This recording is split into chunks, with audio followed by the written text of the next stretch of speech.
Hi there, hello, and welcome to Funkdafied's massive anime catch-up video, or Macabre. I'm Aaron, aka ewink, and I'm here to tell you about all the anime I'd like to recommend that happened between my last blog article and now. I was working on this script quite a while ago, and yes, for once I'm actually using a script, at least for some of it. I decided to postpone another video I was working on because I was inspired to go ahead and finish this video thanks to a comment on a previous video, proving to you that I do read comments and I am highly suggestible. Yes, I am the highly suggestible type. As you may or may not know, I used to write my Funkdafied recommendations on funkdafied.moe, my now basically abandoned blog, which is being reborn here as videos. So let's take a look at when the last article was and get started from there. Winter 2022. Oh, fuck. Okay, well, so right now it's the end of winter 2026, 4 seasons per year, so I am only 15 recommendation posts behind. All right. Here's what we're going to do. Rather than list off all of my recommendations, I'm just going to pick a couple from each season and talk about them briefly to keep the runtime of the videos manageable. The description and pinned comments will have links to other parts once they are uploaded. And yeah, this is a multi-part video, so yeah, sorry. I'll also quickly mention a couple, 2 or 3, maybe 4, maybe 12 honorable mentions. I'm also going to skip sequels and more or less anime that you've heard about, unless I was totally enamored in it. I mean, if you've heard about it, it's pretty popular. I don't need to recommend it because you probably already watched it. Real quick, you will find that I have odd tastes in anime. I like slapstick, I like nonsense. I totally stand Mother's Basement's trash videos. I love that stuff. Someone says isekai, I ask how high. So you're not gonna see anything high class here, mostly. I will also mostly use the anime's English names because I am just not happy with the way I pronounce Japanese names. I will also be announcing the bestest anime in the time frame at the end. And finally, while I won't be showing anything graphic, whether we're talking about sex or violence, unless the latter is hilarious,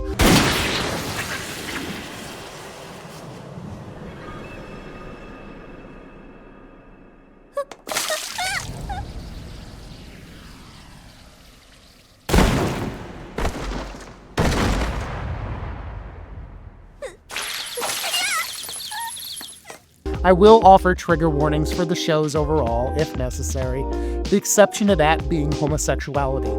If talk of yuri or yayoi bothers you, please stop the video now and do not come back.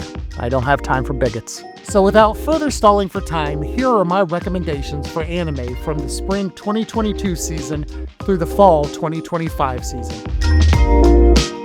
The first anime I'm going to talk about is The Executioner and Her Way of Life, an isekai with a twist. In this world, there have been many folks isekai from Earth, or more specifically from Japan, so much so that the population of the planet speaks Japanese, and a lot of their culture is taken from Japanese culture. However, this has not come without bad times, which is why summoning people from another world is forbidden in this world. Of course, that doesn't stop certain kings, which is why the church, and it's a church in an isekai, so we can all guess whether or not they are corrupt, deal with summoned people, also known as lost ones. How they deal with them is kind of rude, which might make it difficult for you to root for the protagonist, though eventually I think you'll be able to. Our protagonist is named Menu. She basically has the unenviable job of capturing and killing any lost ones to prevent calamity. In the first episode, you'd see her do so with a boy by first killing him with kindness and then killing him with a knife.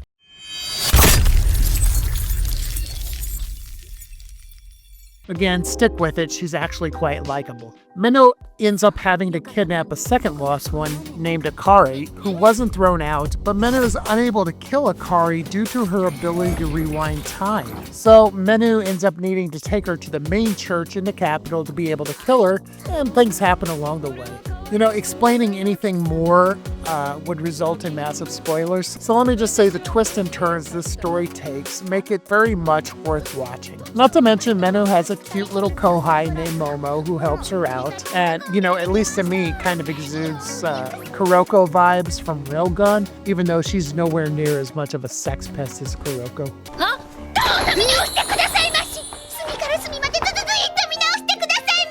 Momo is very jealous of the relationship Menno and Akari seem to be developing, for good reason, but not necessarily for the good reasons I seem to be implying with these visuals.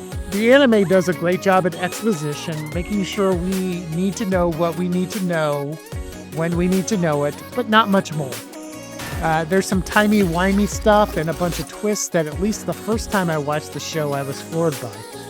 And I think you would be too.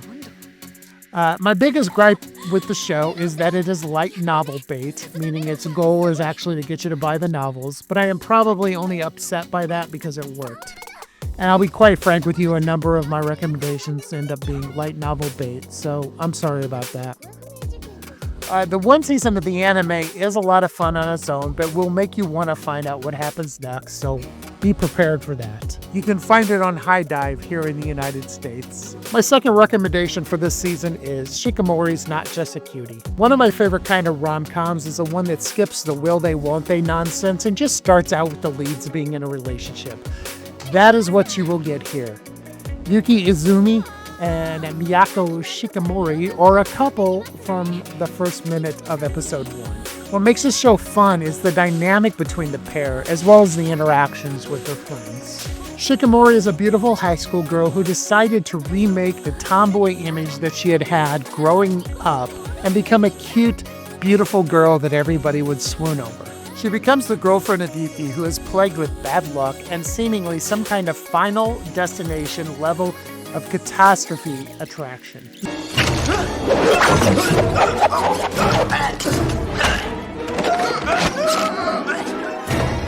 Despite trying to be cute, Shikimori just ends up being cool in how she saves Yuki from all sorts of mishaps. This bugs her as she wants to be cute, not cool, whereas Yuki is worried about his bad luck affecting her. Quite frankly, how the pair worry about each other is just freaking adorable. It's also very cute how possessive Shikimori is, going so far as to actually be jealous and worried Yuki will be stolen by his male best friend Shu. Shikimori also has a couple of friends, Q and Yui, who are a joy to watch and have their own high school problems to deal with.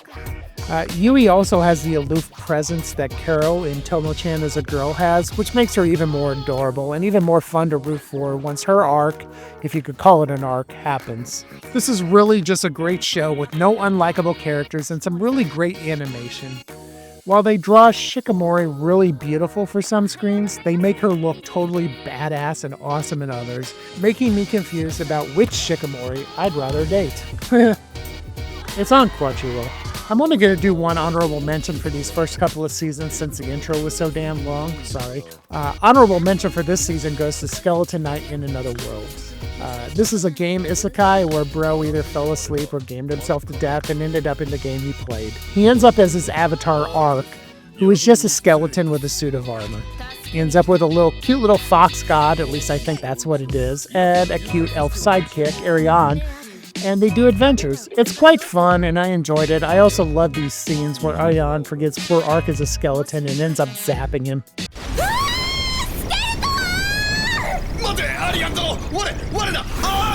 If you watched Overlord but thought, man, this show could use more silliness, then this is your show.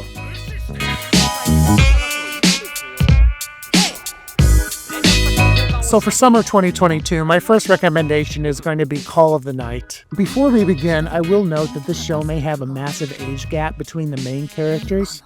However, if Twilight can get away with it, this show should be able to as well. The show follows Q Amori, a junior high school kid who doesn't seem to want to sleep and wants to wander around at night. Since he doesn't live in America, he isn't immediately murdered and in fact finds a cute vampire named Nazuna. Koyu and Nazuna enter into a mutually beneficial relationship where Koyu has someone to hang out with all night and Nazuna gets to drink his super tasty blood. Just hanging out isn't good enough though, and Koyu wants to be a vampire himself. However, despite the tales, just being bitten by a vampire won't make you one.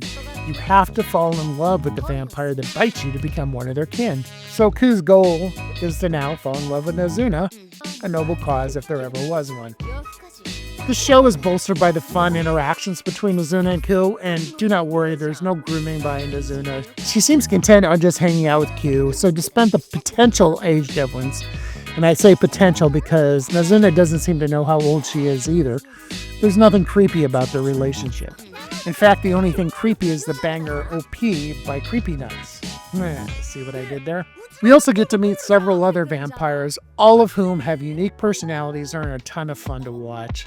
There are actually 2 seasons of this show available right now. However, to avoid spoilers, I'm only talking about the season that aired in the summer of 22, and as such, I'm only showing clips from that season. The US Call the Night is available on High Dive. My second recommendation for this season should surprise no one if you know what anime came out this season. Which, if that is you, why are you watching this video? I mean, I appreciate the views, but... Oh, I'm being told to shut the fuck up and introduce the anime. I'm not sure by who, since I'm the only one here, but okay. Lycoris Recoil is one of the best Yuri bait. Oh, I'm being told I can't say that. All right. Lycoris Recoil is an amazing action anime that follows a group of child soldiers, apparently I don't need a trigger warning for that, right, who are a part of a group called Lycoris. They basically are a special operations team for the government. The 2 that we care about are Chisato Nishigiki and Takina Inyo. Chisato, a highly skilled and amazing Lycoris, works at Cafe Licorico, which, while still under the jurisdiction of the government agency that controls the Lycoris, doesn't seem to work for them completely. As well, despite her job as a professional killer, Chisato refuses to kill, instead using non-lethal rounds that, if you don't mind the editorializing, still look like they fucking hurt like hell and could still kill if she wasn't so damn good at aiming. Chisato is also able to see movements so well that she can dodge bullets. She's also quite adorable. Takina ends up demoted to Cafe Licorico after she causes issues with a mission and gets punched for her troubles. As they perform their missions, Chisato tries to bring Takina onto her side of believing human life is precious and they shouldn't kill. This becomes harder as new threats emerge that threatens to destroy the Lycoris program and the girls in it. This anime has a ton of heart in it, which is crazy when you realize Chisato does not actually have a heart. For every precious scene at the cafe, there's an amazing action scene as well. The relationship between Chisato and Takina is so enjoyable to see grow and deepen, which is why I referred to the show as Yuri Bait earlier. The fandom has its ideas, but I'm not sure I buy it. Regardless, they grow as great friends and co-workers. If you like action, slice of life, government conspiracies, and lots of gunfights, I think you will love this anime. There's allegedly a spin-off in the works, which I am looking quite forward to if it exists.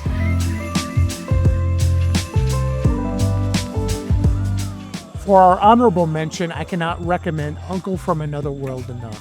The uncle, Yosuke, was in a coma for 17 years. Turns out during those 17 years, he was isekai'd. No one, even his nephew, believes him at first. However, it turns out that he was able to bring back skills and spells with him. One of those skills being replaying the things he went through in the other world. Thanks to that, we get to watch Oji-san somehow make a super hot elf fall in love with him without him noticing, as well as his further upward failing antics. It's a very fun show to watch, and I cannot recommend it enough. Annilist says there's nudity in it. Maybe there was a hot spring scene. I can't remember, so at least be warned. It's on Netflix here in the US, and I'm going to stop saying here in the US because if you don't realize I'm an American at this point, there's no hope for you.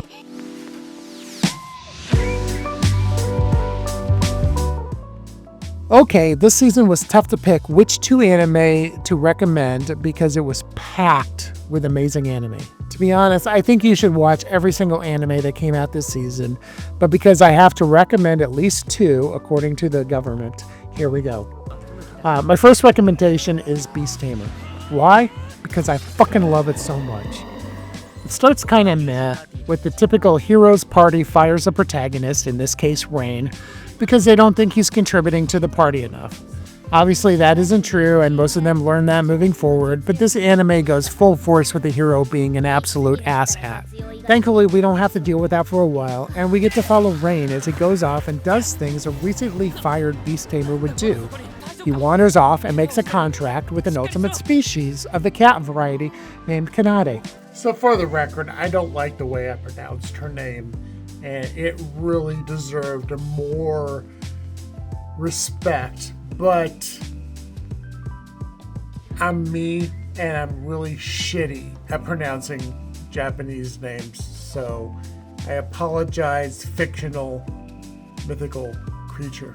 Honestly, if this were the extent of the anime, Rain making contracts with cat girls, dragon girls, and so forth, there's no way this would be on my list.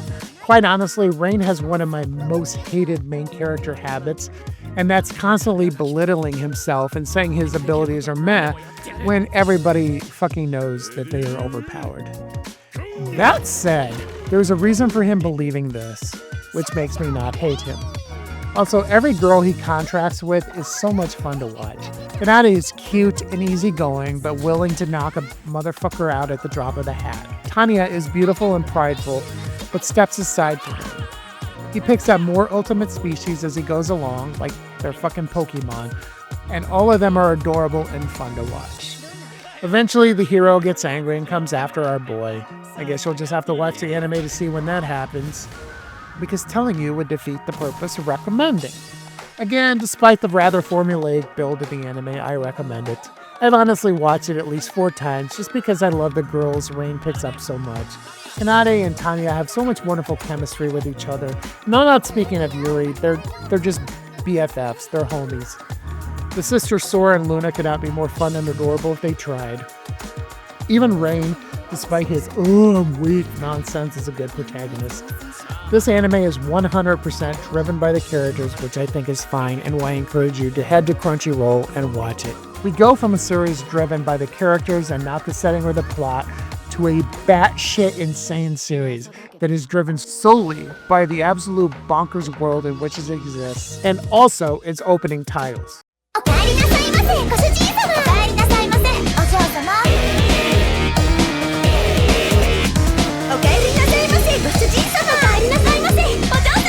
This show takes place in the past, a time much better than our own, with no social media and internet for only a few, including me back then.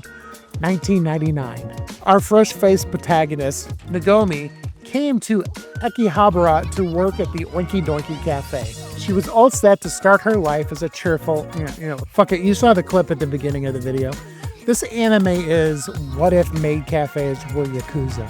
I have no idea what to say about this anime other than it is really fucking insane. Literally, it is what I said in the previous paragraph. You have maid cafes fighting each other. Some are under the same umbrella as others.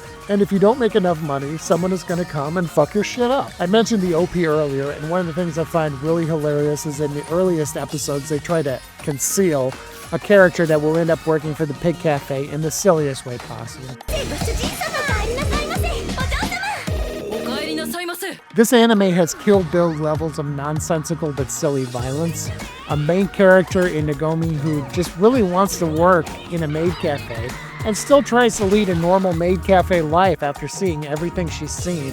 And the senpai Ranko, I think, wants to help Nagomi reach her dreams. Honestly, the show is too insane to try to follow, but it is just so much fun to watch. This one's on High Dive. I have multiple honorable mentions this season, so I run through them as quickly as I can. Links to all are in the description. Main character is reincarnated as a sword and is found by a cute cat girl who is running for her life. Sword main character is able to help the cat girl become awesome. Anime is enjoyable, and our cat girl protagonist is just the best. There's a second season starting soon. Hikaru, the main character, wants to retire from being the city's guardian, but has to train a replacement, all of whom are girls with odd quirks. First, he needs to figure out why the plants and critters are so horny. This show has a fair amount of nudity and naughty touching in it, so if you hate fan service and sex pest plants, I'm not sure why you're even here. Awesome rock anime with an introvert. Have you actually not heard of this anime? Anyway. Massive Yuri bait with some really awesome music and a lot of meme love. The biggest issue with it is that despite Kita being the best, they focus it around Bocchi. Just kidding. She's adorable too, despite her tracksuit fetish. And this isekai that makes fun of all other isekais, yet some people don't understand this. Regardless, it's an amazing show with a main character who is both the most powerful and dumbest person in the anime's world. Also, Delta is best girl. Just saying. There's multiple seasons.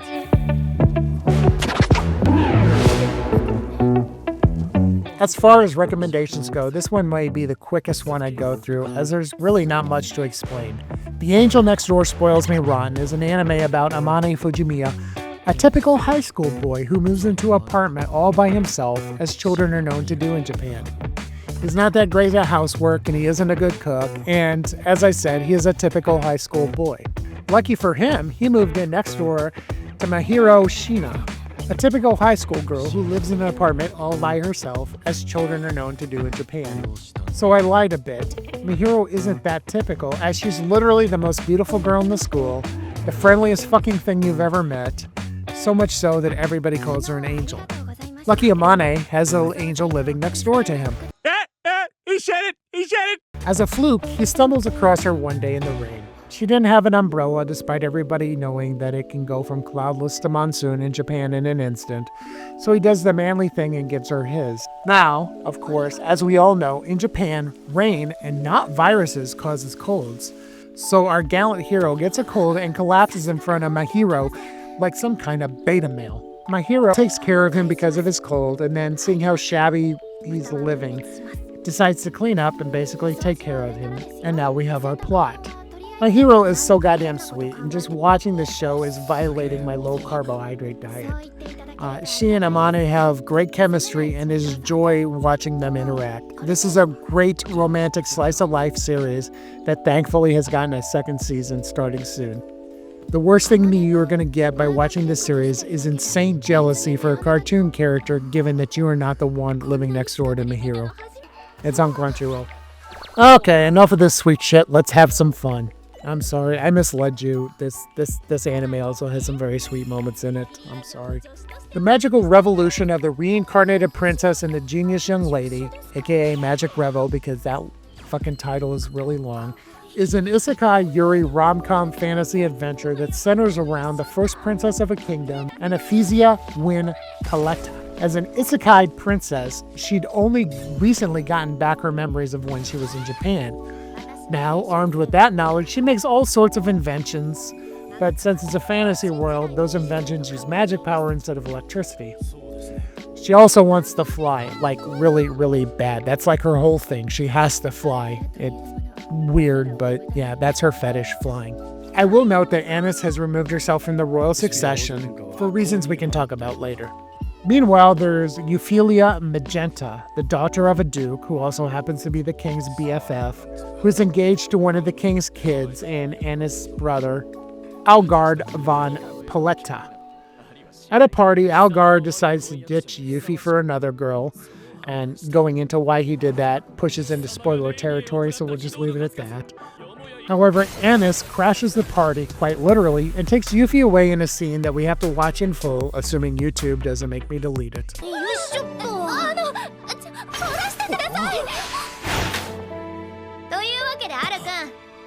この話は私が持ち帰らせてもらうから。待て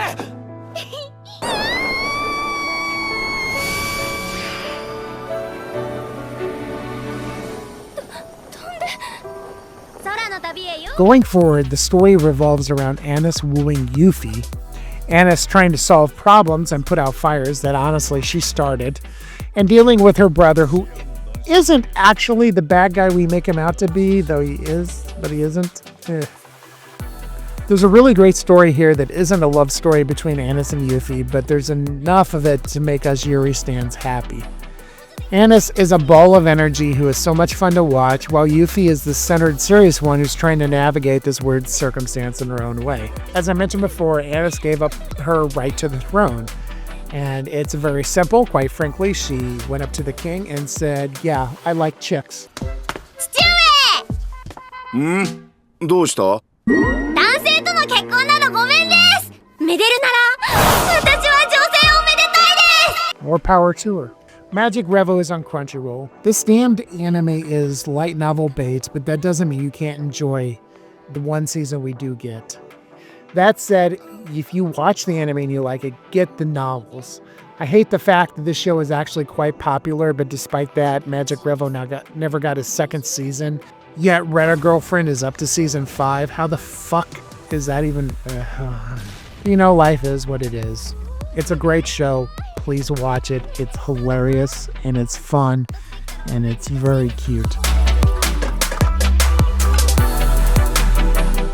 So for honorable mentions, the premise of this one is easy. We have a Shikimori neat older brother who was poisoned by his Emoto, and that poison turned him into a cute middle school girl. Happens all the time. While that sounds bad, it actually leads to a really cute story of being able to start over, having friends, and having fun with them, something he wasn't able to do in his old life. And then most importantly, realizing a girl's bladder is smaller than a boy's. I really enjoy these isekais that don't have grand ambitions, and I think this is one of the best examples of that. Poor Hikaru Machio dies from an illness, probably salaryman-itis, and because gods and animes are nice, he's given a chance to lead a new life. He asks for nothing too crazy, mainly to live his life on a farm, and that's what he gets. And also a vampire life. Eventually a metric fuck ton of hot elf girls too, but there's no harem. He's 100% loyal to Lou, his wife. This anime is slow, calm, and enjoyable. The second season's already broadcasting by the time this video goes up, so you should watch that too after you watch this one. As an aside, anime protagonists, if you want to live a relaxing life, you are sure as hell not gonna get it by farming. That shit is hard work.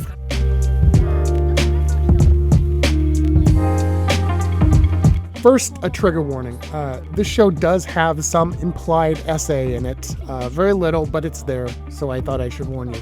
Heavenly Delusion primarily takes place in a post-apocalyptic world. I just recently rewatched the show in preparation for this video, and I don't ever recall the anime getting into the weeds about what happened. Regardless, they are now in a world where society has broken down, and small, isolated groups of folks are trying to survive. We are focused, for right now, on Kuroko and Maru. The latter is a young man looking for this place called heaven. He, or rather some dying woman, hires Kuroko, an odd job girl, as his bodyguard, and the pair wander around what is left of Japan to find this heaven. Kuroko has her, put a pin in that pronoun, own objective too. She's looking for both a man named Robin that she used to be essentially family with, and a doctor who performed a pretty interesting surgery on her. That surgery is the doctor putting Kuroko's brother's brain, Haruki, into her body. So as far as we know, Kuroko is actually Haruki. Haruki was also in love with his sister, and no, not in the proper way, leading to some odd interactions with mirrors. To add to the intrigue, we also see scenes from a facility where a bunch of children with special abilities are kept. The anime doesn't make it clear on how far from our current timeline these events happen, but later events that I won't spoil do make it clear that the facility events are before the Kuroko Maru events. There's also these monsters that eat people. Thankfully, Maru has some sort of special power that allows him to kill the creatures by entering them and squishing their insidey bits. The special power seems to imply that he is somewhat related to the facility. The show is incredibly interesting to watch. Maru not really sure what he is or where he's actually supposed to go, while also dealing with his feelings for Kuroko. And then poor Kuroko, who is dealing with probably the world's most insane case of gender dysphoria. There's also the mystery of what is going on with the facility, especially given Maru's powers and the fact that a couple of the characters in the facility look quite a bit like him. There is a major gut punch later on in the show, and I am upset at how it ends, not necessarily because of any plot issues, but just because this show really needed to be a 2-tour, 26-episode run. However, that is the life of light novel and manga bait. It's still worth watching, and that's why I put it here on the list. You can find it on Hulu and Disney+, which might explain why you may never have heard of it. So both of my recommendations have sex-related warnings. Well, at least this one, the sexual content is consensual, more or less. Though there is a sex pest character, neither the sex nor the sex pest is the focus of the show, so just going with that.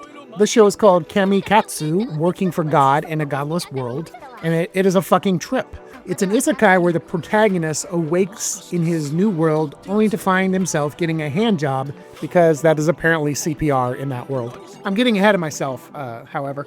Our protagonist, Yukito, is the son of a cult leader who worships the earth god Mitama. Due to his upbringing, he's sick of gods and the concept of gods, and his father putting him in a barrel and tossing him into the ocean does not help in making him appreciate the gods. As a final thought, before he drowns, he wishes that if God is real, he'd be allowed to reincarnate in a world where the concept of God's religion and all of that nonsense doesn't exist. And that's where the handjob comes in. Al, a chick from a nearby village, found him washed up and did what she needed to do to save his life. You have to respect that kind of love for human life. Really, you do. We meet side characters, and for this explanation, I'm just going to stick to the main four. There's the aforementioned Al, her older sister Syl, both of whom work at the local tavern, Clem, probably the most normal guy in the village, and Roy, the aforementioned sex pest. Yukito seems to be upset that his new isekai adventure is so boring. Eventually, things start to get spicy. It turns out that this village is an isolation village, not because of like COVID or anything, but because of nonconformity. The empire where the village is located normally has people kill themselves, but the isolation village people who dare to not want to die are outcasts, so they are forcibly killed. Yukito learns about this, runs to the capital, and arrives just in time to see everybody dead. For his troubles, Yukito ends up being shanked, and in his dying breath, he asks his god to save the villagers. Out pops a lolly god Matama. For some reason she's naked, but that's neither here nor there. She instantly whumps the Empire guys and heals all the dead villagers. Friends, this has all been in the first episode. The rest of the story revolves around toppling the Empire. Since pulling Matama's powers are dependent on the number of followers she has, and hilariously Yukito isn't one of them, Yukito reinduces religion and scams the villagers into worshipping Matama through bribes such as farming machine, plumbing, and electricity. There's a much broader story and arc and a couple really cool plot twists, but I'm not going to spoil anything for you, so you're just going to have to watch it and see. The show is really fun to watch, not just because of the characters, and except for the sexual predator Roy, they're all a lot of fun. The anime also does this 16-bit video game stuff on occasion, or maybe it's 8-bit, I don't fucking know. The monsters around the village are purposely terrible CG, and they do this insane rotoscoping and merging of live action and animated action with some of the farm work. The ending song is also a banger, I love it. It's sung by Matama and she raps. So, I cannot recommend this show enough. It is on Crunchyroll. I honestly had a hard time not picking this as one of my recommendations, but Godless was just so freaking bonkers insane that I couldn't resist it. This show follows Kotaru Ichikawa, Koi, who at the start of the anime is a walking red flag. He ends up meeting literal supermodel Anna Yamada in the library one day. It's a simple story of both of them having their things to hide in their hearts and bonding and slowly falling in love. Both of the leads are quite enjoyable, especially once you get a few episodes in and get to see their quirks and such. The biggest thing that freaks me out about this show is that they are second-year middle schoolers, 8th graders, and Anna is already 5'8" with just a gigantic bosom. How fucking tall is this Amazon going to grow? Watch out, Caitlin Clark. Though, what's really funny and cute is the height difference between her and Cutie. Yeah, I said no sequels, but this is a prequel. KONOSUBA, An Explosion on This Wonderful World, is a show that follows Megumin as she attends magic school in the Crimson Demon Village, and her time before she met up with Kazuma, Aqua, and the rest. Darkness, I guess. You get to meet a whole bunch of the other Crimson Demons that were in the movie, and most importantly, Union just has a fuck ton of screen time, which is the primary reason to watch. Oh, there's also the origin story of Chimosuke. Summoned to another world for a second time is an isekai that is just what it says. Setsu, the protagonist, was the hero and ended up winning whatever it was he was summoned for the first time. He's sent back home, but alas, he starts over as a little baby. Fast forward however many years, and now he's in high school, and holy shit, his class gets summoned to the world again. He looks different now since he's a new boy, but once summoned, he got all of his powers back, including the power to defeat the noble female knight.